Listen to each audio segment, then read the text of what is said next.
guardian angel goes up to heaven and says, Lord, I can't believe that this pastor just called in sick on a Sunday morning.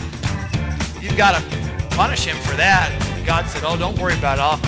I will. I'll take care of him. So the pastor gets to the lake and he launches his boat, runs out to his favorite spot, drops his trolling motor. Very first cast, he throws out there with the top water and he's working it in. And this huge bass grabs his bait and he jumps and he fights it all around and he lands it. It's a 14-pounder. Biggest bass of his life.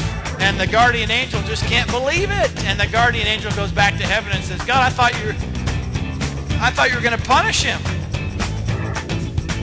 And God said, well, I have. Who can he tell?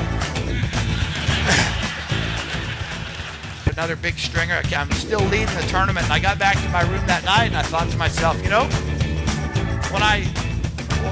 just off the cuff, I just said, you know, it would take an act of God to catch one now. And the very next cast, I caught the big fish of the whole tournament.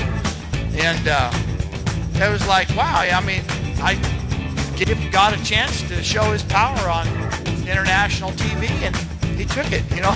That's all I don't know what else to say, you know. And it was a miracle. And I know one thing, every tournament since then, when I cast my jig out under my breath, I'm saying, it would take an act of God to catch one. But it hasn't happened again since then, just like that. But, I mean, that's how it happened. Defensive lineman for the Chicago Bears. He was like 6'8", like 350, just strong, big man. And after I finished my seminar, here he comes. He comes right up to the front. And I thought he wanted to ask me a question about one of my lures or something. But instead, he wraps his arms around me, gives me this big bear hug, and he picks me up and starts spinning me around like this. And I'm like, what are you doing, man? Let me go. What's going on? He said, Jay Yelas. He said, I just had to give you a hug. He said, I read your book and I found Jesus. And I just wanted to thank you for that.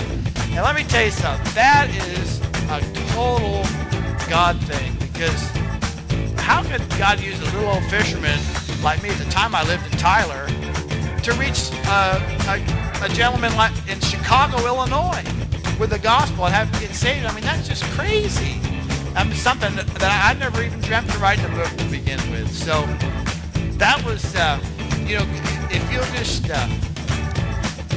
I don't know, I'm going to, when you surrender your life to the Lord and just give it to him, and it's just amazing the places that he can take you if he decides that that's what he wants to do.